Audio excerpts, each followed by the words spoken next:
Hello, welcome to this quick tour of ZEDI. This video describes the main features of the system without going into too much detail. In short, we'll briefly look at the following: transactions, searches, trading partners, tables, registers, mappings, actions, online transactions, and flat file processing. These are the main functions of the system, but behind the scenes there are a wealth of other useful functions that can be used in specific situations. Let's start with transactions.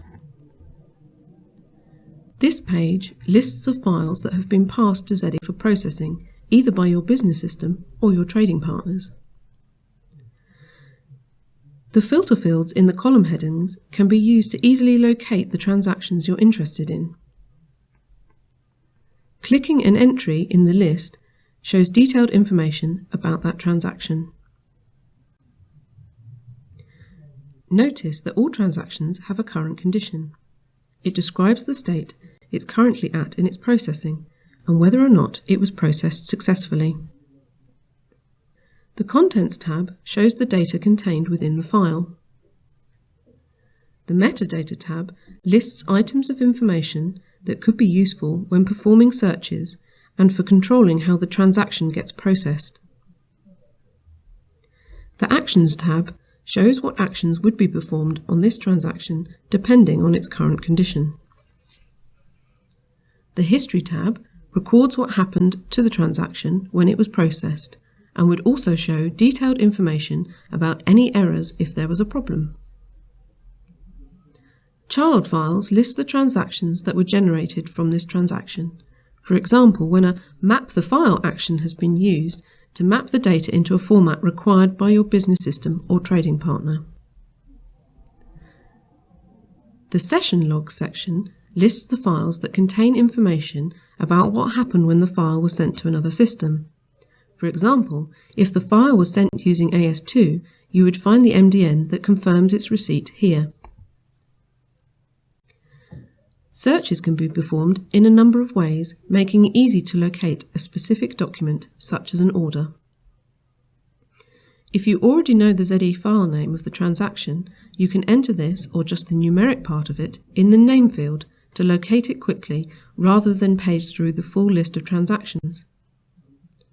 Alternatively, you can use the drop-down fields to specify which transactions you want to see and for what range of dates. The Metadata section allows you to find specific documents within the list of transactions. Here, for example, the transactions that reference order number 123456. Trading partners are usually outside organizations with which your business exchanges transactions, such as your customers and suppliers. They can also represent your own business systems. As with the Transactions page, there are filter fields that can be used to quickly locate the required trading partner by entering part of their name in the Partner Name field, for example.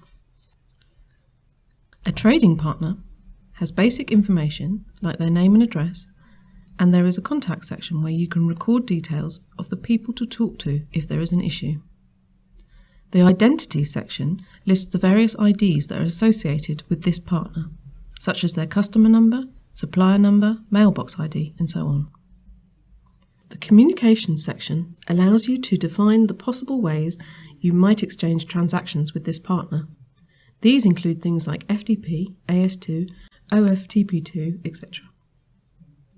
It's worth pointing out that a trading partner can use more than one method of communication. They might, for example, send their invoices to you as AS2, but provide new product information via FTP. Lookup tables are an essential part of an EDI system, as they allow information to be translated into a form that your business systems or your trading partner can easily use. They can also be used to plug the gaps when specific items of information aren't readily available. Creating a table involves giving it a name and then defining the list of fields it needs to contain.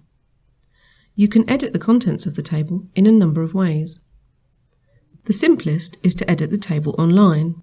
This is fine if the table contains a small number of records that don't change very often. If the table contains a large number of records, then you can download the tables as an Excel spreadsheet edit it to make whatever changes need to be made, then upload the spreadsheet to replace the contents of the table. If the data in the table changes frequently, then it can also be maintained automatically by setting up a process to import the new information from a file that was generated by your business systems. Registers are very similar to tables, but are used to achieve different things. In your company, you probably have a number of colleagues who need to see the EDI transactions passing into and out of the business. People like sales administrators need to see a list of EDI orders received from your customers, and financial controllers need to check that invoices are being sent correctly. Because these colleagues are not necessarily au fait with the technicalities of EDI processing, they may find it difficult to locate the information they need from the transactions page. It would be far better if we could give them a customized view of the transactions that's been designed to give them just the information they're looking for. This is where registers come in. A register is essentially what its name suggests. It contains a list of business documents together with information that's needed by one or more of your colleagues. This is an example of a register that records information about incoming orders. The column it contains are completely configurable. In the same way as you define the columns in a table, you can design a register to store exactly what's needed by the business, no more, no less. As orders arrive from your trading partners, new entries are automatically added to the register. Similarly, as ASNs and invoices are sent, those entries in the register are automatically updated with the additional information. All types of users can see the registers within ZEDI, but you can also define a user as a register user if you wish. When a register user logs into ZEDI, they see just the registers option on the menus and not all the other options that are used to manage and configure the system. This gives the user a highly business-focused view of the EDI transactions while maintaining good system security. The mappings in ZEDI are used to convert files from one format to another, as you would expect, but they can also be used to validate files as they get processed and extract metadata information that you might want to use in searches or control how that file gets processed. Mappings can be downloaded, modified, and then uploaded again via this page. To assist with this, there is a piece of Windows software known as the ZEDI Developer Toolkit. This allows a mapping developer to thoroughly test a mapping in a simulated ZEDI environment before uploading it to the live environment. Actions can be thought of as the things that need to be done to the transactions.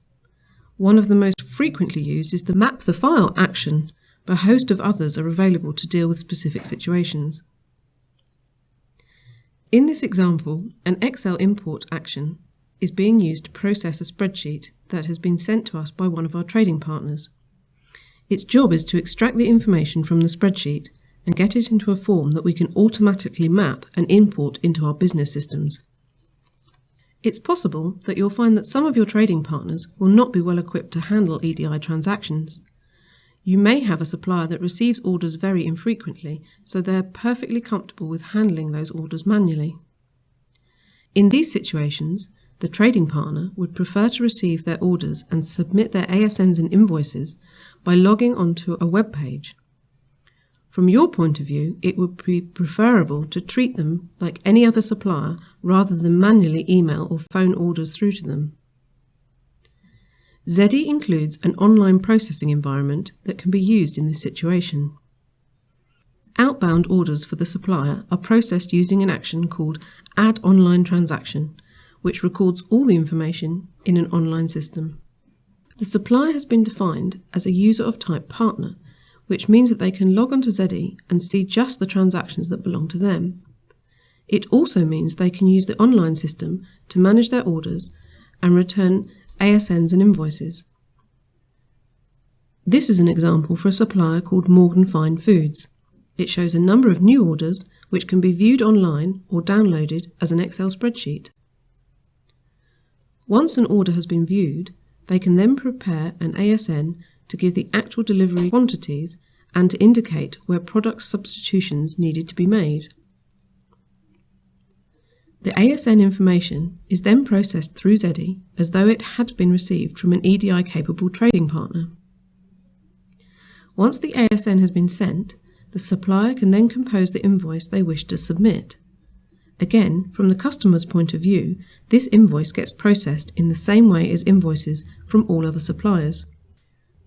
Some business systems and trading partners will provide files in CSV or fixed position format. In order to automatically process these, ZEDI needs to understand the structure of those files. This is what flat file definitions do. They allow you to identify the meaning of each field in the file. With this, the information in the files can automatically be converted into a meaningful format and automatically mapped to the business system or trading partner that needs it. We hope you found this video useful and informative. If you would like to know more about how ZEDI could benefit your business, please get in touch. Thank you.